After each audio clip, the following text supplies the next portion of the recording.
Hey guys, welcome back to Plots with a Twist, where we discuss books, amongst other things. And today we're coming at you with some recommendations, some of our favorite LGBTQ themed books. It's celebration of Pride Month, showing allyship, and yeah, I think I got a good number of like LGBTQ theme, and sometimes it's like incorporated in books, but I was gonna say mine are not so much. Well, a couple of mine are not so much themed that way, but they have some aspects and some relationships in there that show positive, like okay, LGBTQ things. Well, let's get into it. All right, you want to start? Okay, I'll start. Okay. So the first book on my list is Giovannis Room by James Baldwin. And that is a book that I read. That was the first book of his that I read. And it basically follows this young man and the struggles with his sexuality in like the 1950s, and him traveling through Paris. And basically like, I believe like he finished school and basically was like trying to like find himself and traveling through Paris and getting into these different situations and dealing with his own like inner feelings about what his life was turning into and where he was going to go and who he was going to marry and all those type of things. The things that you do when you get school age or college age, or everybody goes through that. Like, what is my life? What I'm gonna do? Like, am I gonna get married? Am I gonna do this? So it was a really good book. Like I said, it was the first book of his that I read, so it really like got me into like his writing style. And it's a classic, so I feel like it's one of those books that everybody should read, whether or not. So, yeah, Giovanni's Room, James Baldwin. Okay. All right. So, my first suggestion or book I enjoyed that was LGBTQ themed was, I'm touching on your leg. You Should See Me in the... I was about to say You Should See Me in the Sun. You Should See Me in a Crown by Leah Johnson. So, I read that last year, I think. Maybe around Pride Month as well, but I actually really enjoyed it, and I don't hear a lot about it. But so it was about this girl who had her sights set on a specific college, has done everything right academically in school, and pretty much her scholarship falls through, and her school is like a hoity-toity little school that gives a scholarship to the prom king and queen. So she then decides to run for prom queen, but it's like a whole big ordeal. You get points. It's like really, I don't know if that's normal. That's not how we did things at my school. So yeah, but it's like a competition almost, and you get points, you volunteer, like it's a whole thing surrounding it. So basically during the different events, one person, a new girl, she enters the school and enters as the prom queen as well, or try to become prom queen. And they strike up they start to eye each other up, and from there start to strike up a friendship and eventually a relationship that, will it flourish? I don't know. Competition might get in the way. We'll see. But I really enjoyed it. I thought it was really cute. I thought it was a fun take on like those stories that like cliche stories that go like underdog runs for prom queen. I thought it was really nice. I did like the approach of making it LGBTQ themed in that. So yeah, I really enjoyed that book, and I want to shout it out because it needs more love because it was really good.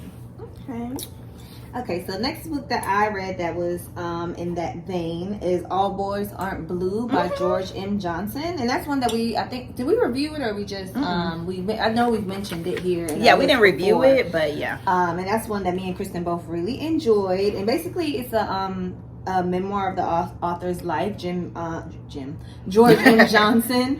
Basically talks about basically his life experiences that shaped the way that shaped him to be what he is today. And he's a journalist from Brooklyn and an activist, and is also part of the LGBTQ community. So it was just a really good book. I really enjoyed it. It was funny, it was well written, and it was also relatable whether or not you're a part of the community. So I really enjoyed it, and I feel like that's a book everybody should read, especially this month. So All Boys Aren't Blue by George M. Johnson. Yes. Check it out. All right, so my next suggestion, you started let me see if you started reading it, is they both die at the end by Adam Silvera. I'm gonna read it though. I'm gonna read it. So she has my physical copy. And y'all know we talked about letting people borrow our books, but I thought this was a circle of trust. But you know, it is. I still have it. It's still in pristine condition. Okay. The way you gave it to me. All right. So they both die at the end. Again, it's not kind of what Asia said. It's not just meant to be fully LGBTQ themed. It's like set in this kind of weird alternate reality where you get a text the day, like at midnight, if you're going to die that day.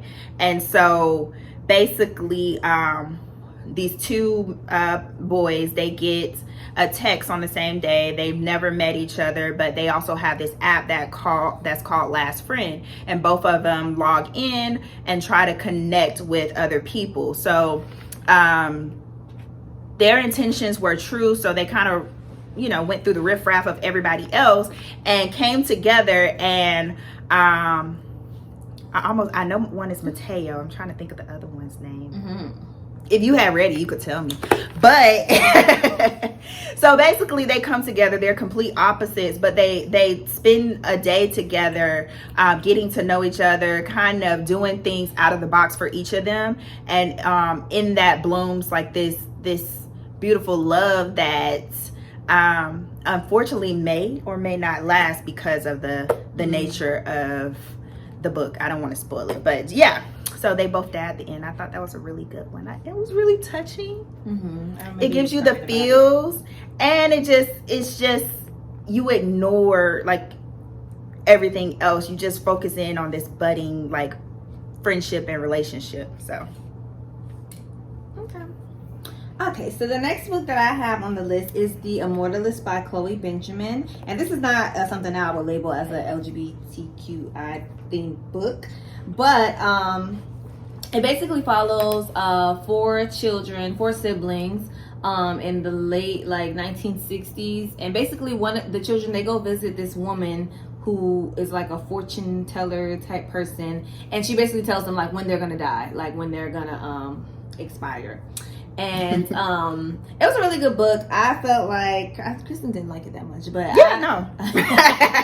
I thought it was pretty decent. It just follows like the four siblings and how each of their lives go, and like you know, if it lines up with what the old lady told them of when they're gonna die.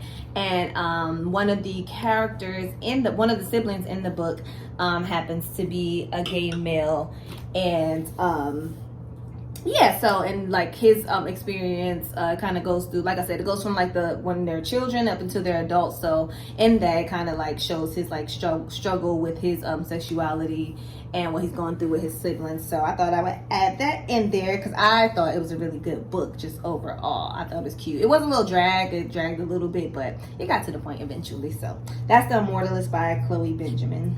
All right, so next for me is a oldie but a goodie. Read this years ago. I don't think we've ever mentioned it on the channel, and we just like in trying to like think of books to mention for this video, just realized Asia never read it, even though it was when we were actually reading together. And she told me like the plot in this. First of all, I didn't. You did. I didn't even finish it. But that is I'll Give You the Sun by Jandy Nelson. So you guys probably have seen this book everywhere. I still see it on lists, but let me try to recollect what it's about. So it's about these two siblings. They're twins, but one is a girl, one is a boy, and pretty much they were so close their whole lives, but they fell apart over the last year or so.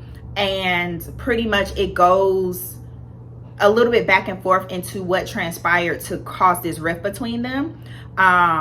Their mother passes away, and pretty much one kind of pivotal summer, I think, a lot is unpacked, a lot happens, but the male twin, he just discovers his sexuality, really kind of always knew, but has the opportunity to connect with a boy that is visiting for the summer, and really gets the opportunity to open up and explore what he has felt like he's been his whole life. So that's like the major LGBTQ theme in the book. But other than that, I thought it was a great story because it goes through the complexity of how like loss can impact you, and really how it impacts maybe everyone around you, and how you can find your way back to one another when major things happen. So I thought it was a really good book. I really enjoyed it. I thought it was really complex for it to be a young adult book. So yeah, that one, I'll give you the sun. I like that one. Okay, so my last pick for the video is, again, not so much a LGBTQ themed book, but it has an element in it which is kind of like a little bit of a spoiler, but everybody should have read this book by now. So I just feel like if you haven't, like, where have you been in the book world? So, and that's The Seven Husbands of Evelyn Hugo by, what's her name, Taylor Jenkins Reid. So this book was all the rage a few years ago, and I think everybody gave it 5 stars because it was just a really good book. So basically it just follows Evelyn Hugo, who's like a aged Hollywood star icon that made it from nothing to something, and she basically picks this reporter to like give like her, is it like her last interview or just it's like a whole telling of her life. Yeah, like a whole, exactly. And she picks this girl to be the reporter to report the story, to write her story. And she basically just, the whole book is just her going through like her whole life, and it is kind of sectioned off by the husbands the relationship she's been in, and the husbands that she's married, which is 7 in total. So but the love of her life, which is revealed in the story, is a whole nother story, right? So that was I just enjoyed that book so much. I wish I could read books over again, because that's when I would read again. Why can't you? Because I know what's gonna happen, and I want to. You gotta wait a few more years. Like I gotta forget what's going on. I can't read books more than once. That's weird, right? No, I'm the same. I could watch comedies over again. I could watch movies again. I could watch movies again. I do want to skip past the parts that I don't like, but I try not to. But books, I haven't. I would literally want to like skip the pages. Like, okay, I don't like this part more. Like, so yeah. But Evelyn Hugo, The 7 Husbands of Evelyn Hugo. It's just a beautiful story, beautiful love story at the end too, and kind of like had like a little twist too. So if you haven't read that by now, read it. And now that I put it on this list, if you do read it, you're gonna like know what I'm talking about, type of thing. So, all right. So. Boom. My last, and I also have honorable mention, but my last book is Song of Achilles by Madeline Miller. That is no surprise. That was one of the top reads I read last year, even though it's I don't want to say old because it's been a few years, but even though it's not a newer book, but I really enjoyed that book. And obviously the main relationship and goings on of the book is LGBTQ themed, and that is the story of Patroclus, and he's the, I don't know what, companion, I think that's what they call them. I started that book. It's so good. It was finish it. Good. I know. But he's the companion of Achilles, and pretty much they have this budding friendship, or Patroclus is assigned to Achilles' home because of some things that happened with Patroclus in his home, and pretty much they have this budding friendship that kind of grows and turns into a relationship that pretty much they're the love of each other's life, and it's told from Patroclus' perspective, and just kind of how he sees Achilles and how he's there for Achilles, and pretty much how and it's Greek mythology, so how the relationship could seem of something of play because a lot of men kind of dabbled, but this was something real for both of them. And it was just a beautiful story, and it was just a different perspective of what you know of Achilles. And yeah, I just really enjoyed it. It was like the way, oh my God, it was such a strong, like, great love story. So that is the Song of Achilles by Madeline Miller. If you have not read it, please do. And so my honorable mention, only reason I made an honorable mention, and only reason I'm going to mention it, is because I think there are great elements to the story. It's very progressive. I really enjoyed the progressiveness of the book and really the education that you got from it. But I just didn't enjoy the main character like I wanted to. And that's Felix Ever After by Kaysen Callender. So yeah, I think it's a great book to read for Pride Month because, like I said, it's got a lot of educational elements, and I love how you see the perspective of a trans boy trying to understand whether that's really truly how he identifies, or if there's, not really regret to his identity, but just grappling with what he really feels like he is. And also just his classmates and how progressive they are, how accepting they are. It was just a lot of that going on in the book, and I thought it was really good for it to be a young adult book and have those elements to make it seem like those things should be normal. But like I said, Felix was annoying. Felix was annoying. Like, I know he was going through some stuff, but I was like, chill, Felix. Chill. So that's why it's an honorable mention versus like one of the ones I really enjoyed. So yeah, but I still wanted to mention it because I think because of the reasons I said so. All right, that's it. Yes. Get out there, read your LGBTQ themed books. Let us know what you're reading all year round. But yeah, this is a perfect time to gain some perspective. Let us know what you guys are reading. Let us know any thoughts on any of the books we've mentioned here today.